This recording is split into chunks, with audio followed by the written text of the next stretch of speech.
नमस्कार साथियों, मैं विवेक कुमार आपका अपने इस इलेक्ट्रिक जोन यूट्यूब चैनल पर स्वागत करता हूं। साथियों, यदि आप चैनल पर नए हैं तो चैनल को सब्सक्राइब करें, लाइक करें, वीडियो पसंद आ रहा हो तो लाइक कर दें और फिर इसे ज़्यादा से ज़्यादा अपने दोस्तों तक शेयर करें ताकि जिन्हें भी इस सब्जेक्ट से नेटवर्क थ्योरी में जो भी प्रॉब्लम आ रही हो, जो भी नेटवर्क थ्योरी की तैयारी करना चाह रहे हो, उनको इसका फ़ायदा हो सके। दोस्तों, ये जो नेटवर्क थ्योरी का हमारा सीरीज़ चल रहा है, 3 सीरीज़ हम लोग देख चुके हैं। सीरीज़ 4 ये हम स्टार्ट कर रहे हैं। दोस्तों, आप अभी तक हर वीडियो में ये देखते आ रहे होंगे कि आपको इधर-उधर की कोई भी बात बिना किए हुए डायरेक्ट टू द पॉइंट, जैसा कि आपको क्वेश्चंस एग्जामिनेशन में पूछे जा रहे हैं, उस तरह के ही प्रॉब्लम आपको करवाए जा रहे हैं ताकि आपका ज़्यादा से ज़्यादा फ़ायदा हो सके। और आप अभी आपके सामने काफ़ी सारे एग्ज़ाम हैं और आप देख रहे होंगे कि अभी जो भी एग्ज़ाम हो रहा है, उनका डेट आ रहा है, उसके 2 महीने, 1 महीने बाद ही पेपर हो जा रहे हैं। तो आपका तैयारी इसी तरीके से करते रहना होगा कंटिन्यूअसली। और पढ़ने के लिए तो बहुत सी जगह रिसर्च करने बैठोगे तो हर एक टॉपिक के लिए आपको पूरी आपकी एक लाइफ कम पड़ जाएगी। इसलिए आप टू द पॉइंट पढ़ें, उतना ही पढ़ें जितना ज़रूरत है। हर एग्ज़ाम का अलग एक रिक्वायरमेंट होता है, उसकी तैयारी का प्लानिंग अलग होता है, तो आप इसको फ़ोकस करते हुए तैयारी करें, ना कि ये इधर-उधर की चीज़ों में फँसे, ज़्यादा कंसेप्ट और ज़्यादा नॉलेज गेन करने के चक्कर में ना रहें। चलिए हम अपना य नेटवर्क थ्योरी का जो सीरीज़ 3 तक हमने देखा था, तो हमने उसमें unit and dimension unit series 2 तक कर लिया था। और जो सीरीज़ 3 हमने देखा था उसमें हमने क्वेश्चंस काफ़ी ज़्यादा करे थे। मेरे ख़्याल से उससे ज़्यादा आपको बाहर कोई भी क्वेश्चंस आने वाले नहीं हैं। अब हमारा जो सीरीज़ ये 4 है, तो नेटवर्क थ्योरी का सीरीज़ 4 में हम आगे बढ़ते हैं। अब हम स्टार्ट करते हैं जितने भी हमारा एलिमेंट्स हैं, उन पे एलिमेंट्स सब देखते हैं क्या-क्या होता है। उससे पहले हम कुछ पैरामीटर्स देख लेते हैं जो प्रॉपर्टी होता है मटेरियल का, जैसे रेजिस्टेंस है, इंडक्टेंस है, कैपेसिटेंस है। तो इन तीनों को देख लेते हैं, इन पे कुछ क्वेश्चंस देख लेंगे।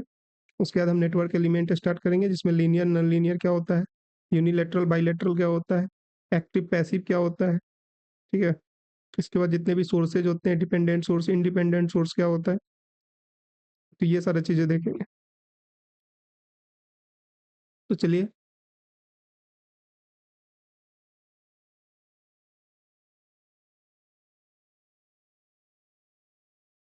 जो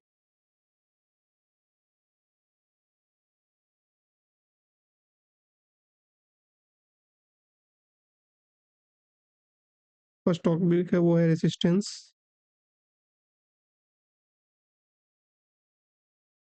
आपने पहले भी रेजिस्टेंस के बारे में काफ़ी चीज़ें पढ़ा होगा, इसलिए हम ज़्यादा डेफिनेशंस वगैरह में नहीं जाएँगे। जनरली आपको बता देते हैं कि रेजिस्टेंस होता क्या है।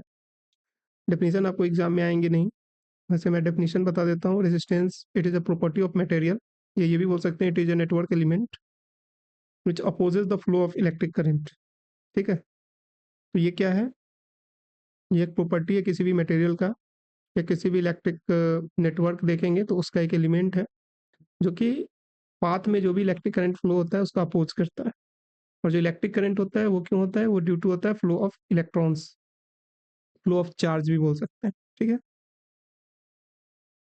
फ्लो ऑफ इलेक्ट्रॉन को चार्ज कहते हैं, फ्लो ऑफ चार्ज को इलेक्ट्रिक करंट कहते हैं। तो रेसिस्टेंस के बारे में अगर हम देखें सीधा-सीधी चीज़, तो रेसिस्टेंस का जो सबसे पहला जो फॉर्मूला होता है वो देखते हैं। R इक्वल टू होता है रो एल बाई ए। ये काफ़ी इंपॉर्टेंट फॉर्मूला है और मैक्सिमम क्वेश्चंस आपको इसी पे आते हैं। ये आपका कोई भी रेसिस्टेंस है, रेसिस्टेंस ऑफ द कंडक्टर। ये जो रो है रेसिस्टिविटी है।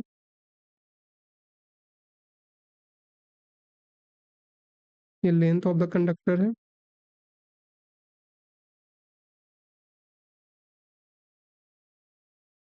ये क्रॉस सेक्शनल एरिया है।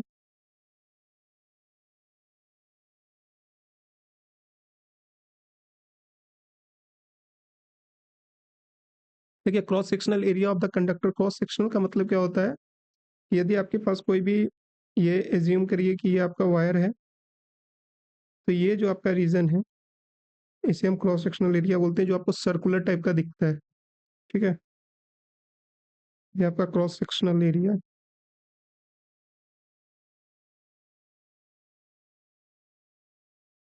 ठीक है, ये रेसिस्टिविटी ऑफ द मटेरियल है। अब देखिए जो आपका रेसिस्टिविटी है, ठीक है, जो आपकी रेसिस्टिविटी है ये डिपेंड करती है मटेरियल पे।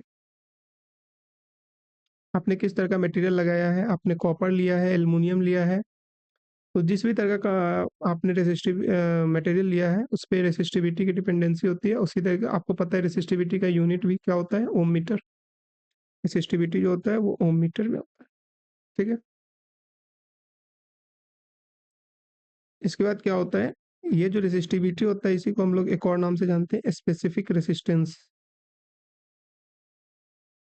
कहीं कहीं पे इसे स्पेसिफिक रेसिस्टेंस भी लिख रहे होंगे, तो इसमें घबराने की जरूरत नहीं है।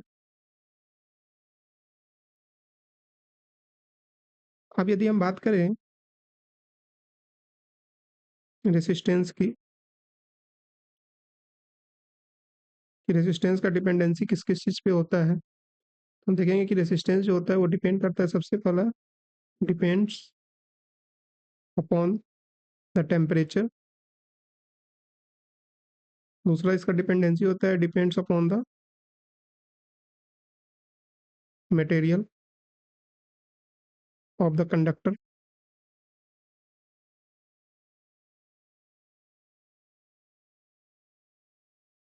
तीसरा जो डिपेंडेंसी होती है होता है, ये इन्वर्सली प्रोपोर्शनल होता है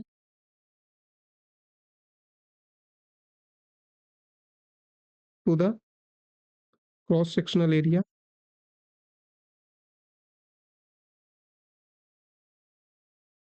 and last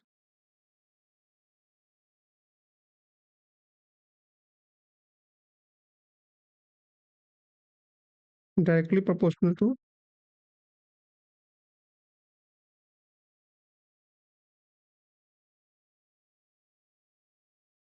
directly proportional to the length of the conductor. ठीक है, रेजिस्टेंस का इतनी चीज़ों पे डिपेंडेंसी होती है।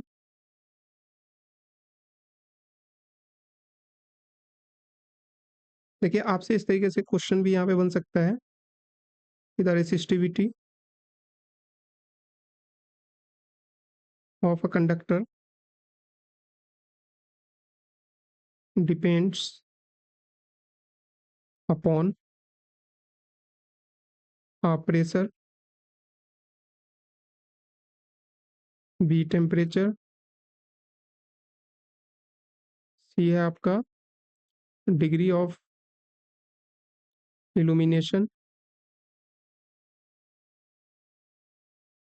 और डी है शेप ऑफ क्रॉस सेक्शन।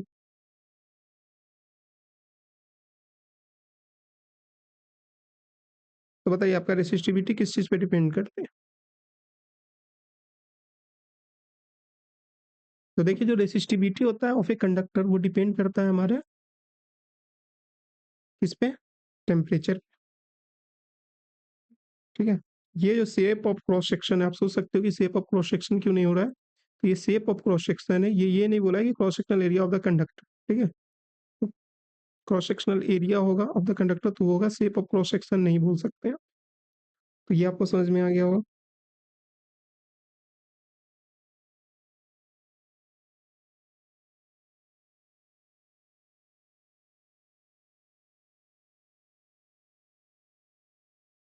ये एक हमारे पास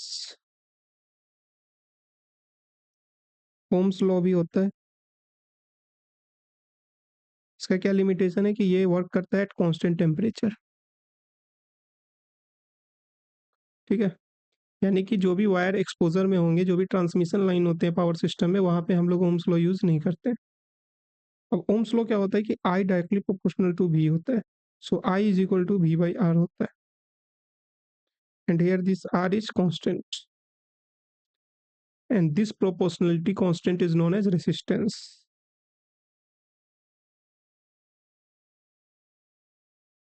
तो देखिए ये भी एग्जाम में आ जाता है कि Ohm's law states that option होगा I equal to V by R, दूसरा होगा V equal to I R, तीसरा होगा R is equal to V by I. तो आपको लगाना है I equal to V by R, ठीक है। V equal to I R नहीं लगाना है, I equal to V by R.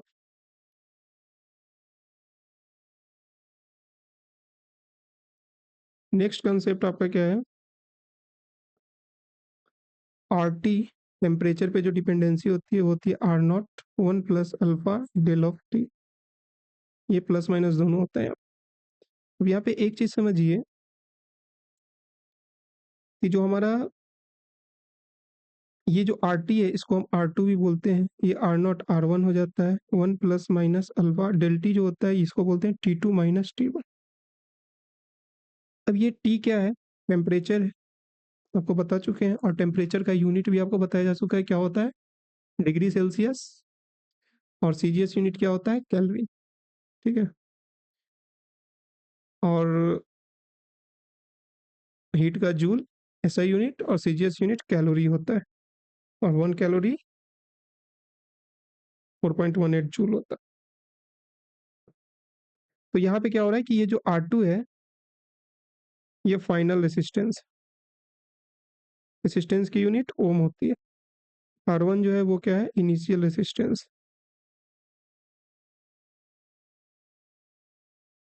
ठीक है। अगर यहाँ पे इस R नॉट को बोलेंगे तो रेसिस्टेंस एट 0 डिग्री सेंटीग्रेड, ठीक है।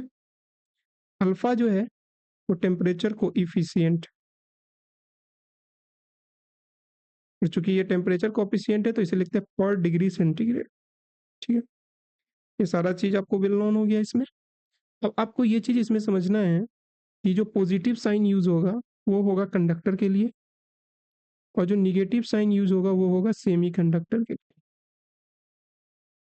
ये जो लिख रहे हैं ना ये कंडक्टर है, अब मैं ऐसे ही लिखूंगा COND पे पावर R, ठीक।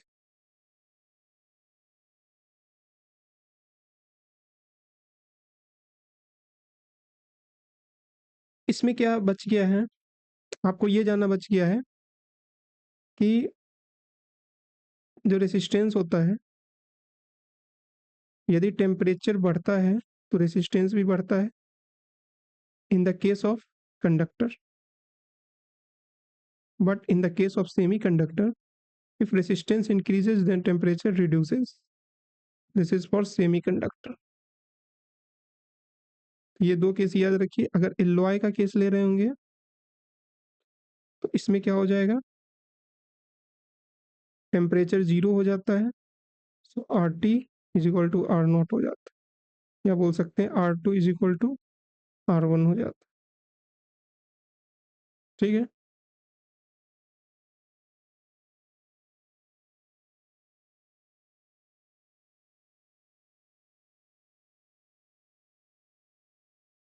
सेमीकंडक्टर का एग्जांपल आपको पता है, कंडक्टर का एग्जांपल क्या होता है, एल्युमिनियम है, कॉपर है, गोल्ड है।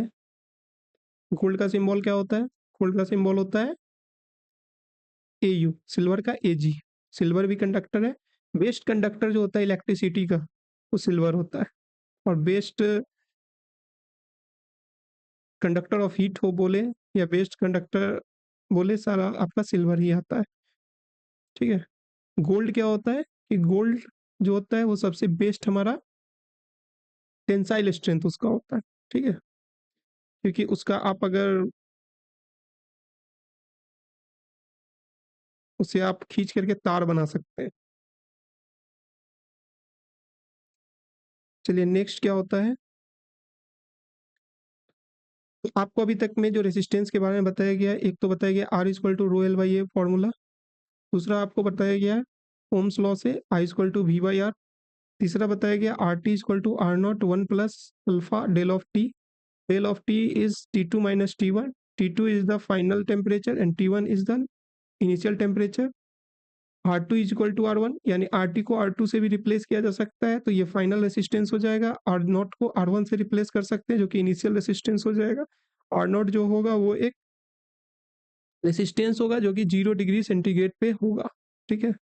अगर सारा चीज केल्विन में ले रहे होंगे, अगर टेम्परेचर कॉफिशिएंट भी केल्विन में होगा, T2 T1 भी केल्विन में होगा, तो आप केल्विन में वर्क करिए, no need to convert this Kelvin into centigrade. Otherwise, if all the temperature given in centigrade, then and temperature coefficient is in degree centigrade, and other all thing that is T1 and T2 initial temperature and final temperature are given in Kelvin, then we need to convert initial and final temperature in degree centigrade. Okay, तो आपको इतना चीज ध्यान रखना है। इतना चीज अगर आपके पास ध्यान है तो आप क्वेश्चन आसानी से कर जाएंगे पेपर में। अब देखिए, अब जो आपका जो नेक्स्ट आता है रेसिस्टेंस से रिलेटेड, वो आपका छोटा सा एक और टॉपिक है रेसिस्टेंस में, जो है आपका सीरीज और पैरेलल कॉम्बिनेशन।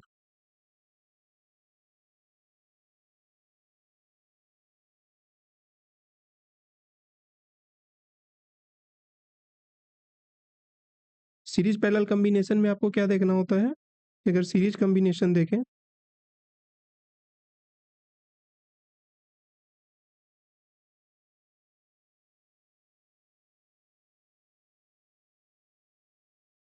ये मान लीजिए R1 एलिमेंट है, ये R2 है, ये Rn है, n रेसिस्टर लगा हुआ है किसी भी नेटवर्क में, ठीक है। तो फिर आप क्या, इसका अगर R इक्विवेलेंट आपको निकालना होगा तो क्या हो जाएगा, R1 plus R2 plus R3 जो भी होगा plus dot dot plus Rn, ये आपका R इक्विवेलेंट निकल के आ जाएगा। अब हमेशा याद रखिए, अगर सीरीज कॉम्बिनेशन हो रहा होगा तो R इक्विवेलेंट होगा ग्रेटर देन होगा R मैक्स,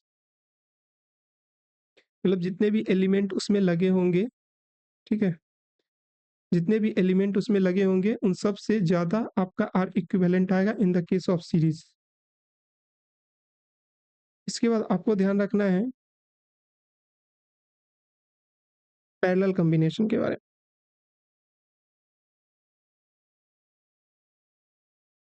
पैरेलल कॉम्बिनेशन देखें,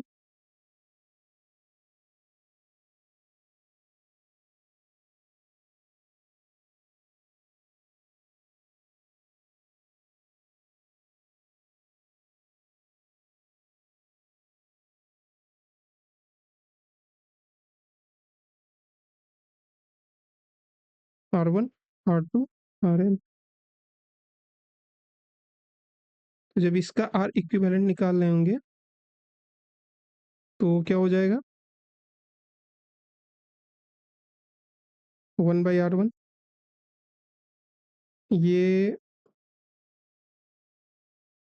1/R equivalent, 1/R2 plus dot dot plus 1/Rn। अब देखिए इसका तो एक ये तो हो ही गया फॉर्मूला, एक ये भी फॉर्मूला याद रखना है। एक और इसमें कंसेप्ट होता है कि if R1 is equal to R2 is equal to Rn, then R equivalent is equal to N into Rn।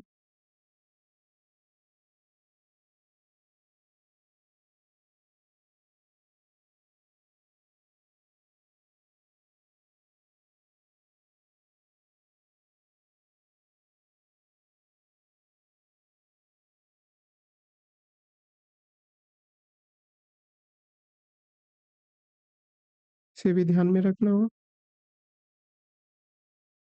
Next चीज क्या है कि अगर R इक्विवेलेंट देख रहे होंगे तो if R1 is equal to R2 is equal to R3 है, इज इक्वल टू Rn है, in this case R equivalent will be Rn/n। ये फॉर्मूला पैरेलल के लिए, एक ये फॉर्मूला, दोनों इंपॉर्टेंट है। तीसरा चीज इसमें क्या है कि जो R इक्विवेलेंट होगा वो क्या हो जाएगा, greater less than R max. जो भी एलिमेंट्स लगे होंगे सर्किट में, उसमें जो भी मैक्सिमम रेसिस्टेंस होगा जिस नेटवर्क में, जितने भी रेसिस्टर लगे होंगे, उसमें जिस रेसिस्टर का वैल्यू, जिस रेसिस्टेंस का resistor of the resistance maximum होगा, उससे बिलो उस सर्किट का इक्विवेलेंट रेसिस्टेंस हो। इतनी बात समझ में आ गई होगी। अब ये समझना, इसमें ये सारी चीज समझ लेने के बाद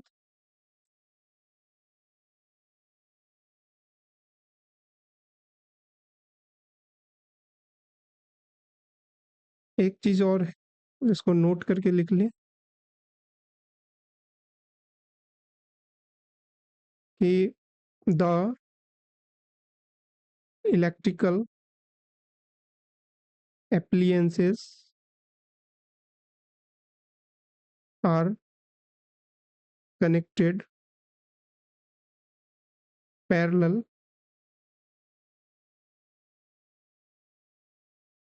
connected parallel at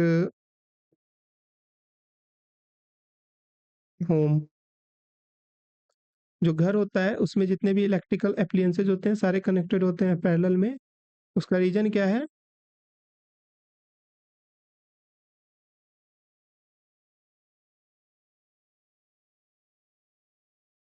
because voltage drop are same.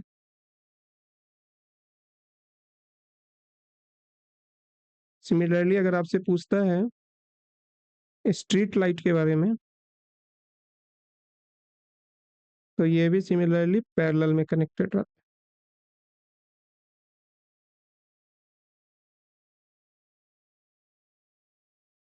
तो आपसे एग्जाम में पूछा जा सकता है कि जो इलेक्ट्रिकल एप्लियंसेज होते हैं वो सीरीज में कनेक्टेड होते हैं या पैरेलल में, तो आप बताओगे कि पैरेलल में होता है, या फिर स्ट्रीट लाइट की भी बात कर रहे होंगे तो वो पैरेलल में कनेक्टेड होता है।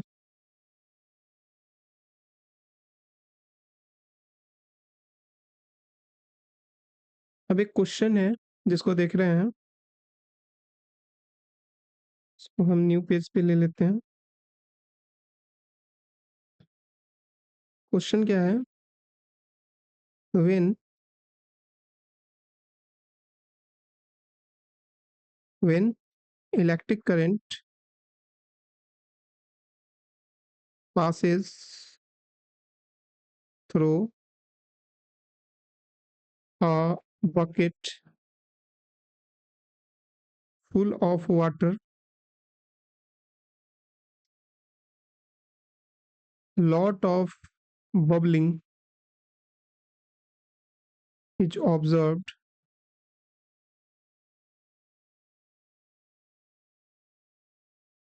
This suggests the type of supply is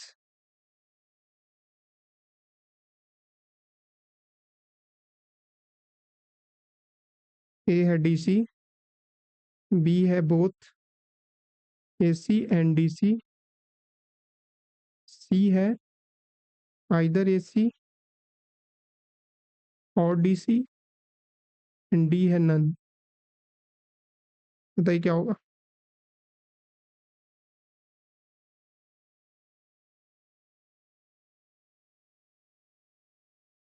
तो देखिए, when electric current passes through a bucket full of water, lot of bubbling is observed. This suggests the type of supply is, तो DC होगा। क्योंकि आप chemistry में देखे होंगे, class 10th में भी पढ़ना है कि जब भी हम कोई भी बैटरी को रखते हैं और जब डीसी सप्लाई देते हैं ऑब्जर्वेशन करने के लिए, तो उसमें क्या होता है कि H प्लस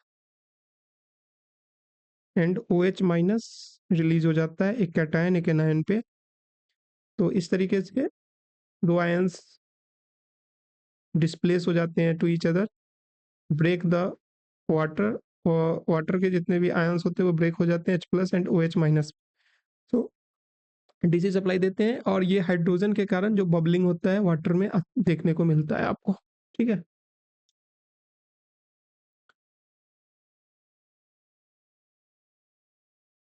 इसके बाद जो हमारा नेक्स्ट एलिमेंट है वो है इंडक्टेंस, इंडक्टर। रेसिस्टर देख लिए। देखिए ये जो रेसिस्टेंस होता है, इंडक्टेंस होता है, ये सब क्या है? रेसिस्टेंस जो है कैपेसिटी है, रेसिस्टर की कैपेसिटी रेसिस्टेंस है, ठीक है? तो रेसिस्टेंस को मेजर करते हैं रेसिस्टर में।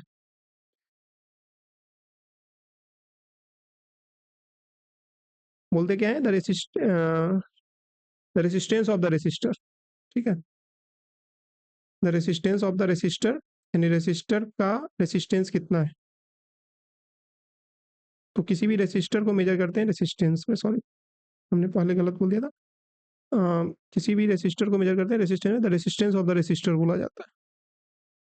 इसी तरीके से बोलते हैं the inductance of the inductor, the capacitance of the capacitor, यानी कैपेसिटेंस यानी क्या वैल्यू है कैपेसिटर की, the capacity of the capacitor जो है वो मेजर हो रहा है कैपेसिटेंस में। तो देखिए इंडक्टेंस को देखते हैं।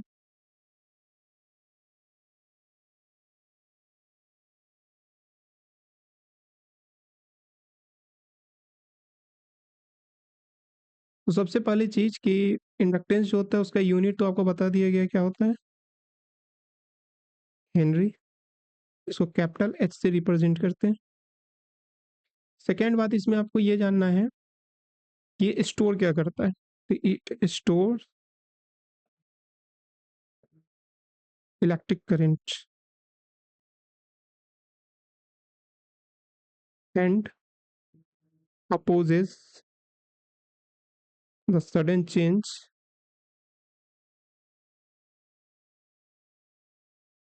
in current। करंट में जो भी आपको सडन चेंज आएगा उसको ये अपोज करेगा और स्टोर करता है करंट को, ठीक है? अब क्या होता है कि अगर हम ऐसा दिखा रहे हैं किसी भी नेटवर्क या सर्किट में किसी एलिमेंट को, इसका मतलब ये क्या है? ये इंडक्टर है,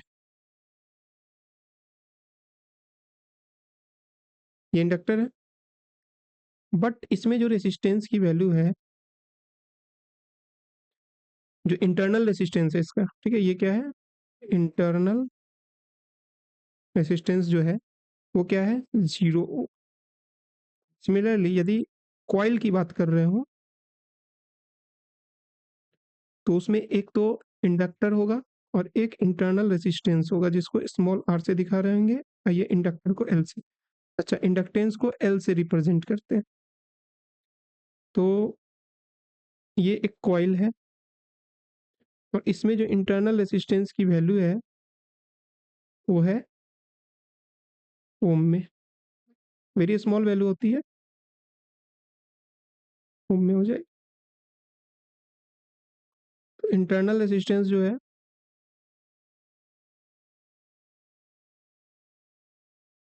से स्मॉल आर से रिप्रेजेंट करते हैं। ये चीज समझ में आ गई?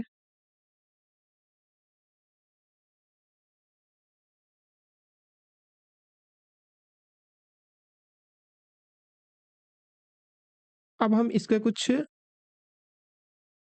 मैथमेटिकल ऑब्जर्वेशन देखेंगे।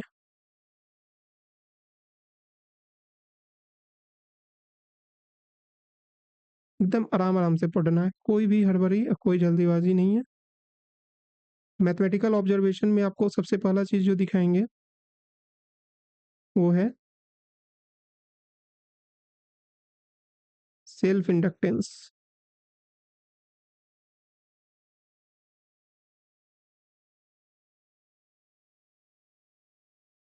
तो होता क्या है, ये हमने एक कॉइल लिया, इसका वोल्टेज V है टर्मिनल पे, और यहाँ से एक करंट जा रहा है I, और इस कॉइल में एक मैग्नेटिक फील्ड लाइंस बन रहा है।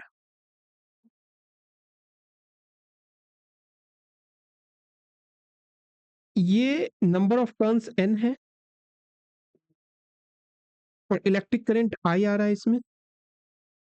ये दोनों मिलकर के क्या बन गया? MMF। आपको पहले बताया गया magnetic motive force due to the flow of flux, electromotive force due to the flow of electric current. तो ये MMF बना है, फ्लक्स मैग्नेटिक फील्ड लाइंस आया है तो फ्लक्स डेवलप हो चुका है। आपको फ्लक्स के बारे में पता है, फाई क्या होता है, एमएमएफ अपॉन रिलक्टेंस। अब यहीं से कहानी शुरू हो रही है। एमएमएफ क्या हुआ, एनआई, रिलक्टेंस क्या हो गया, रिलक्टेंस आर ही। तो फाई अपॉन आई जो चेंज होने वाला पैरामीटर है सर्किट के अंदर ड्यू टू लोड, वो एक तो फ्लक्स है और एक इलेक्ट्रिक करंट है सप्लाई के कारण। और जो हमारा number of turns and reluctance है, that is a construction parameter. तो जो भी कंस्ट्रक्शन पैरामीटर बोल सकते हैं या डिजाइन पैरामीटर बोल सकते हैं, तो इसमें कोई भी चेंज आप नहीं कर सकते हैं, तो ये वैल्यू कांस्टेंट रहेगी। अगर ये कांस्टेंट होता है तो इस केस में हम कह सकते हैं कि phi upon I is equal to phi upon I, ये phi one upon I one is equal to phi two upon I two, ऐसे करके लिखा जा सकता है इसे। तो यहाँ से जो फाई होगा वो आई इंटू फाई अपॉन आई हो जाएगा। अब यदि हम टाइम के रिस्पेक्ट में डिफरेंशिएशन कर दें दोनों तरफ,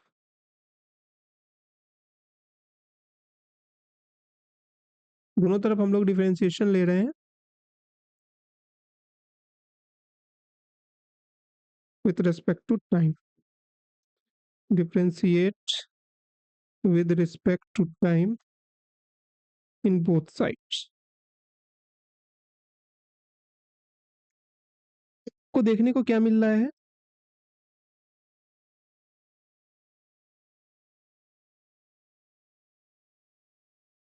देखो अब आपको देखने को क्या मिल रहा है इसमें,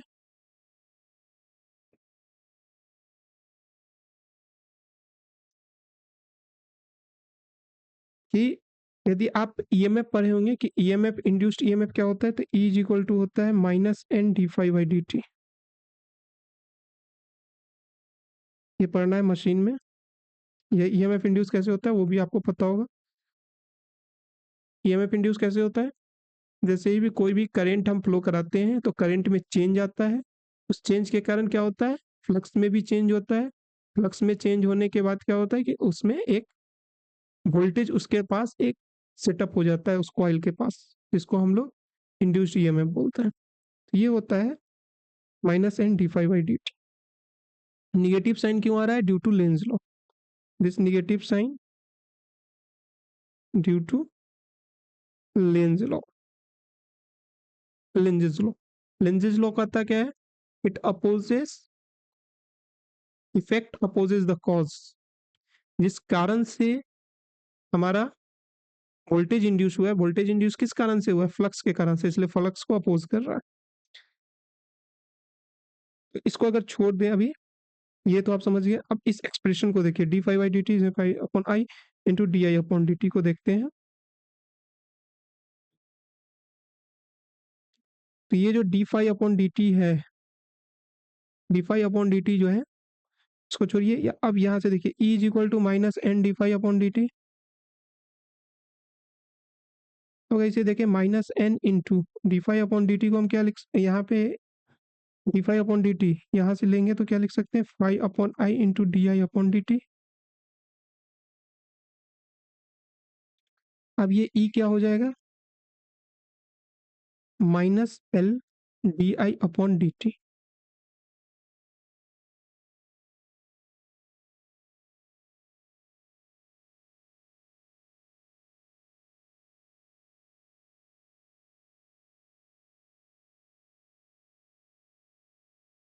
ये जो एल है ये है सेल्फ इंडक्टेंस। ये एल यहाँ पे किस चीज को रिप्लेस किया है, एन फाइव बाई आई को।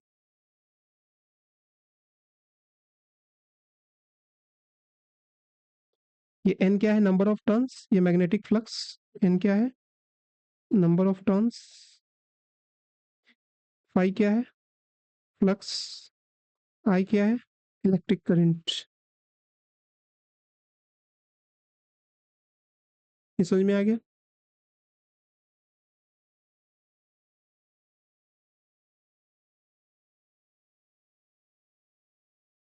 ये अगर आप समझ गए होंगे,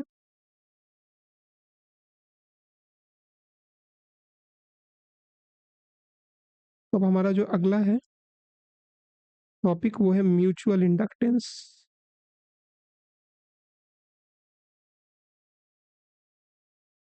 सेल्फ इंडक्टेंस आपको बता दिया गया। म्यूचुअल इंडक्टेंस में क्या होता है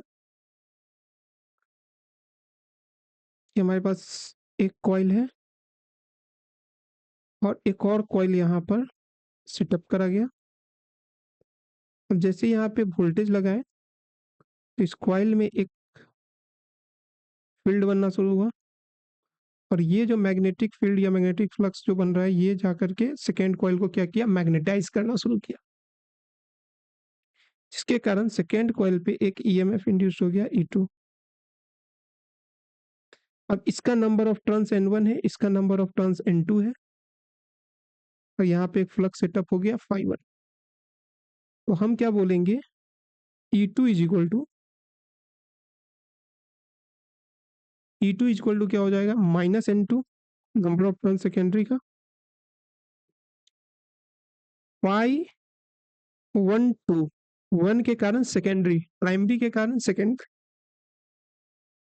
फ्लक्स सेटअप हुआ है, प्राइमरी के कारण फ्लक्स, प्राइमरी का फ्लक्स ही सेकेंडरी में आया, अपॉन करंट किसका होगा, I1 इंटू di/dt। तो E2 जब निकाल रहे होंगे तो ये जाएगा -M di/dt।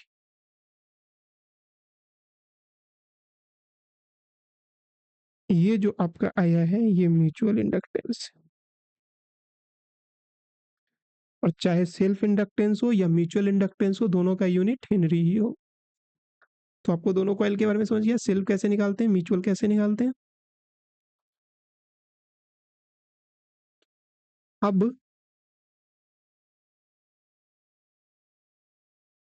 एक यहीं पे एक चीज डिस्कस कर लेते हैं हम लोग।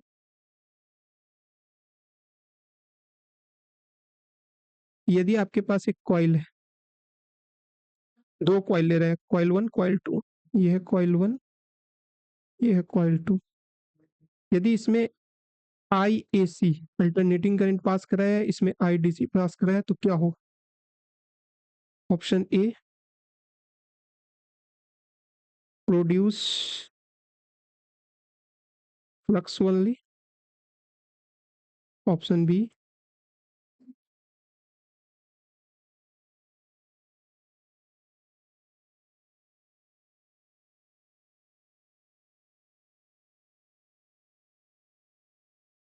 induces EMF only, option C exhibit inductance only, option D all of the above।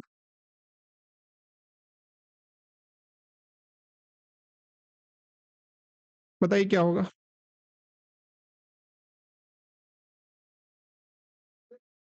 तो देखिए, जब आप डीसी पास करवाओगे तो एक कांस्टेंट फ्लक्स सेटअप, फ्लक्स तो बनेगा ही, बट एक कांस्टेंट फ्लक्स बनेगा वहां पे। तो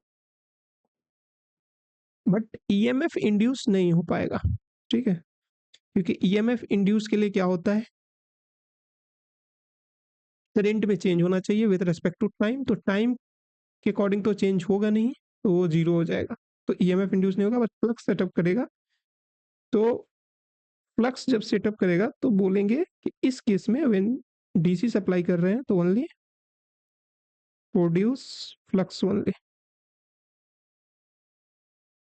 बट यदि एसी सप्लाई कर रहे होंगे तो फ्लक्स भी बनेगा, ईएमएफ भी इंड्यूस होगा, इंडक्टेंस भी एग्जिबिट करेगा, और इंडक्टेंस जो एग्जिबिट करेगा, कॉइल 1 हो या कॉइल 2 हो, equal amount of inductance exhibit in the both side, top and bottom portion.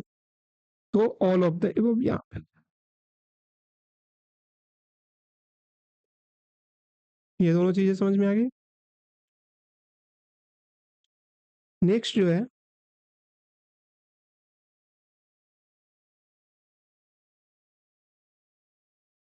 वो है फ्रीक्वेंसी। अच्छा, एक चीज और यहाँ पे समझ लीजिए,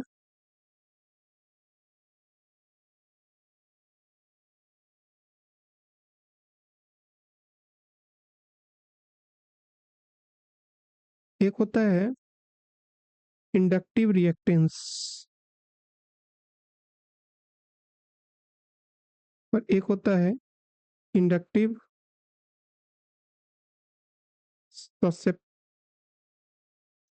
ससेप्टेंस। इंडक्टिव रिएक्टेंस को बोलते हैं एक्सेल, इंडक्टिव ससेप्टेंस को बोलते हैं बीएल। एक्सेल क्या होता है? J omega L. ये ओमेगा क्या होता है? 2 pi F. Omega is the angular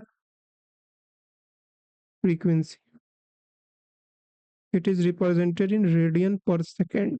ये यूनिट होता है इसका, फ्रीक्वेंसी का तो देख लेंगे आगे। ये बीएल जो होता है ये होता है 1/एक्सेल। ये हो गया आपका इंडक्टिव ससेप्टेंस।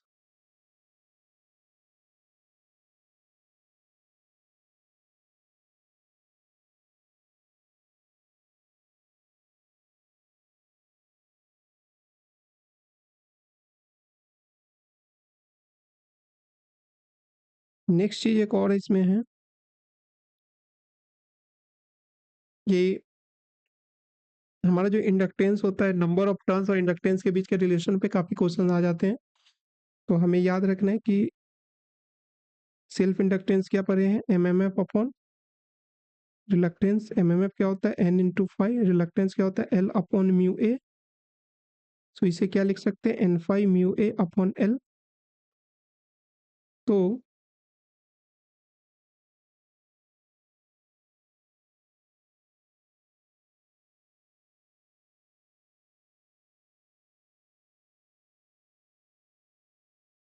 एक सेकेंड, ये गलत लिख दिया मैंने।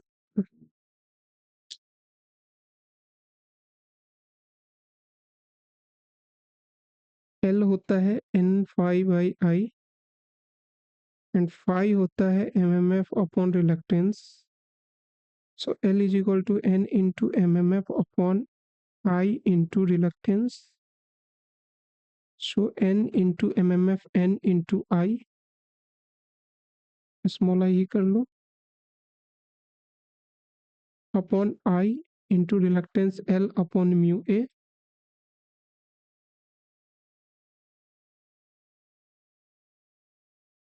सो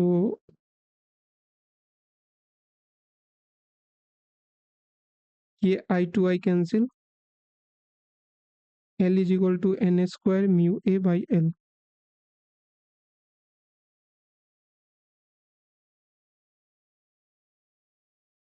इस पे भर भर के सवाल आते हैं। So relation l directly proportional to n²।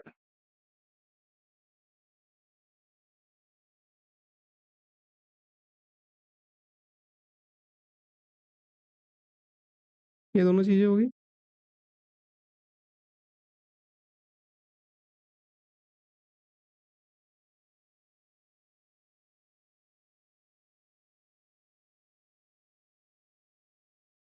यदि एनर्जी की बात कर लें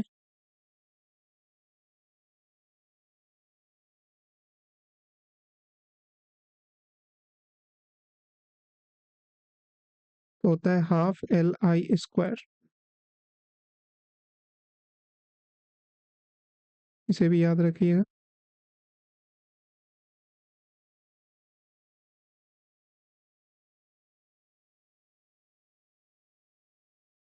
अब हम लोग नेक्स्ट टॉपिक शुरू करते हैं जिसका नाम है capacitance.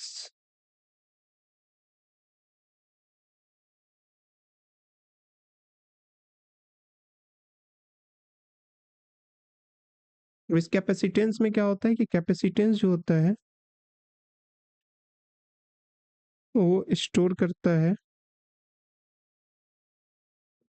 Energy in the form of, एक second,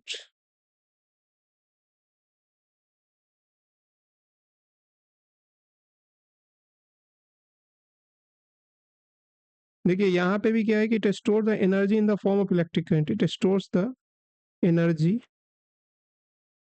in the form of electric current. ठीक है। और यदि यहाँ पे ही बात करें तो store energy in the form of it stores energy in the form of voltage. Voltage के फॉर्म में एनर्जी स्टोर करता है और in the form of charge.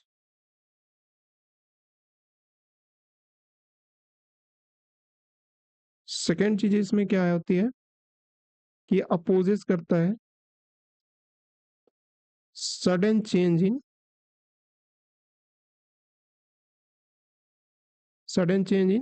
Voltage.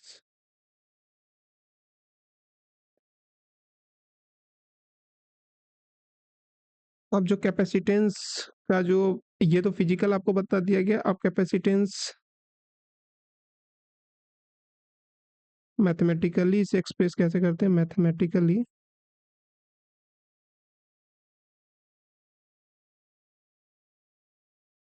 Capacitor जो होता है उसको लिखते हैं सी से।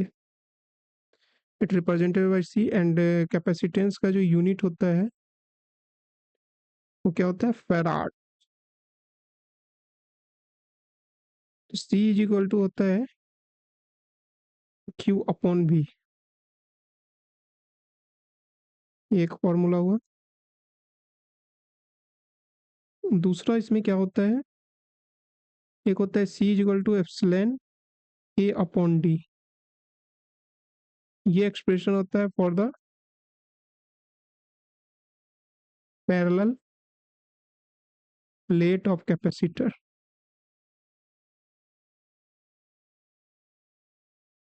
पैरेलल प्लेट ऑफ कैपेसिटर का एक्सप्रेशन देखेंगे तो क्या हो जाएगा C is equal to epsilon A by D. Epsilon is the absolute epsilon is the permittivity and this epsilon is epsilon naught into epsilon r. Epsilon naught value of epsilon naught will be 8.85 into 10 to the power minus 14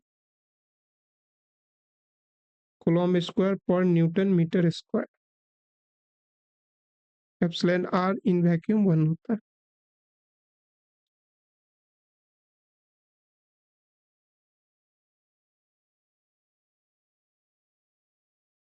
ये Q C equal to Q I भी जो लिखे हैं ये Q जो है वो electric charge है जिसका यूनिट कुलॉम्ब होता है और भी जो है वो पोटेंशियल है या वोल्टेज बोल सकते हैं जिसका यूनिट वोल्ट होता है।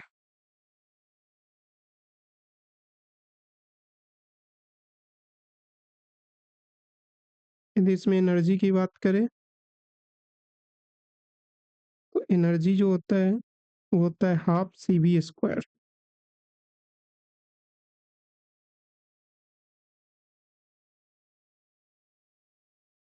और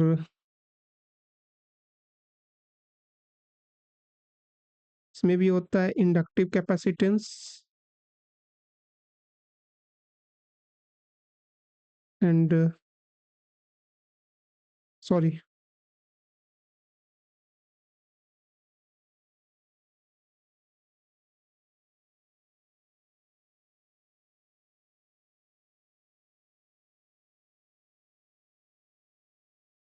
कैपेसिटिव रिएक्टेंस इसे लिखते हैं एक्सी से और एक होता है कैपेसिटिव ससेप्टेंस जिसे लिखते हैं बीसी से। ये जो एक्सी है ये होता है 1 ऑफ जे ओमेगा सी और ये होता है जे ओमेगा सी।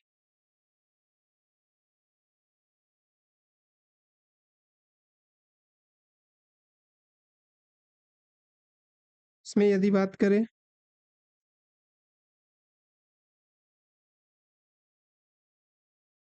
ये इंडक्टर हुआ ये आइडियल। अच्छा वहां पे जो कैपेसिटर में भी जो बता रहे थे उसमें जो बताए थे कि सीधे ये एक इंडक्टर है तो उसको आइडियल स्टेट भी बोलते हैं। यहाँ पे देख लेते हैं इसको।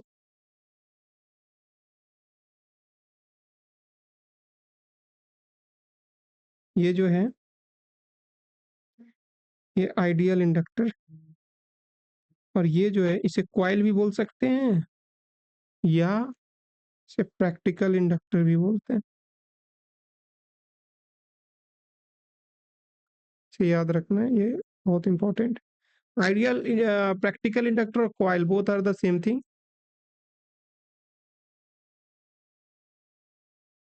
तो ये हो गया ideal capacitor C, and here the resistance will be internal resistance, so small r infinite. Similarly, in practical capacitor, internal resistance in parallel with the capacitor. This is a practical capacitor. The value will be internal resistance value in very high. Say it is in mega ohm. This is mega.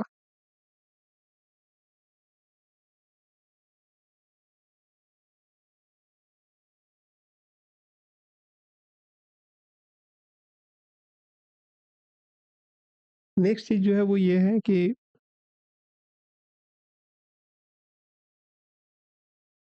अगर series connection देखेंगे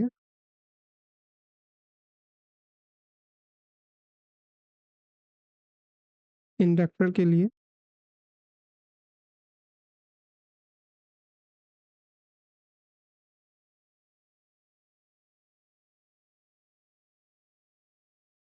L1 L2 L3 Ln, L equivalent हो जाएगा L1 plus L2 plus L3 plus dot dot plus Ln. Similarly, L equivalent will be greater than L maximum, and if L1 is equal to L2 is equal to L3 is equal to Ln, then L equivalent is equal to N into Ln. ये formula, ये formula, this,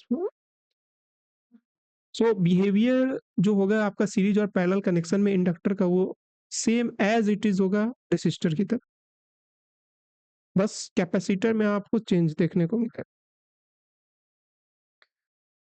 similarly यदि इसका देख लें parallel connection,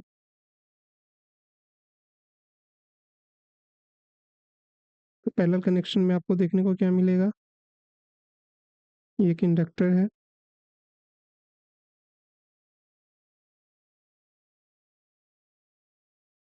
L1 L2 Ln,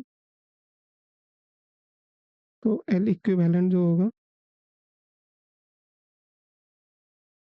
1 by L equivalent is equal to 1 by L1 plus 1 by L2 plus dot dot plus 1 by Ln. Similarly, L equivalent is less than L minimum. L, अच्छा एक चीज है ऊपर शायद गलत हो गया है,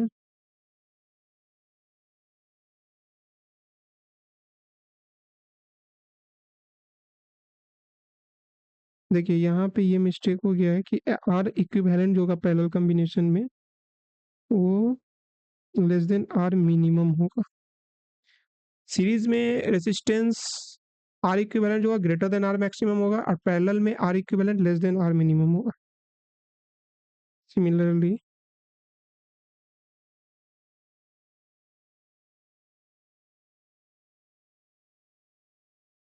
सिमिलरली यहाँ पे देखें कि L equivalent less than L minimum होगा,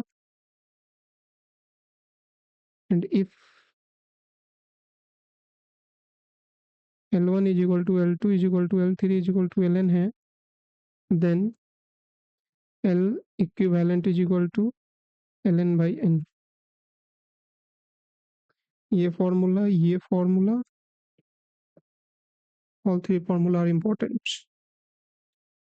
नेक्स्ट है कैपेसिटर।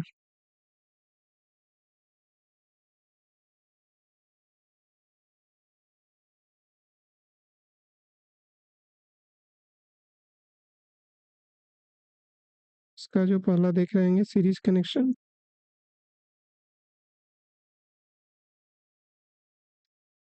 सीरीज कनेक्शन में क्या हो रहा होगा,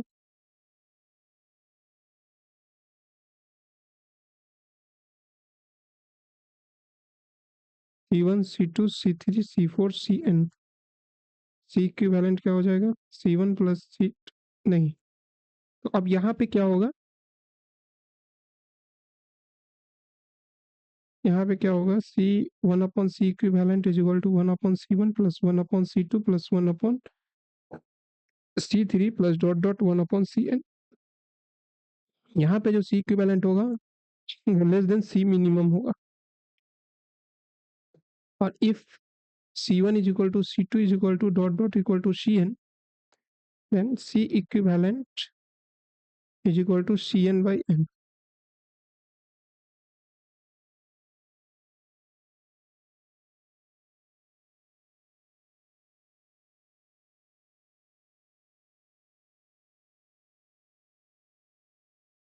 In the case of parallel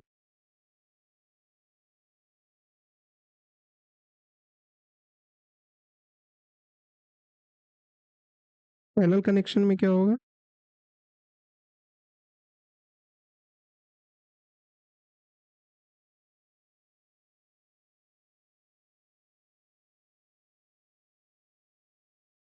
C1 C2 C3 Cn।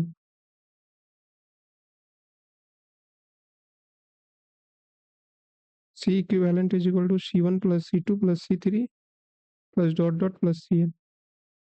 If C1 is equal to C2 is equal to C3 is equal to dot dot equal to C1, then C equivalent is equal to n into Cn, and C equivalent is greater than C maximum।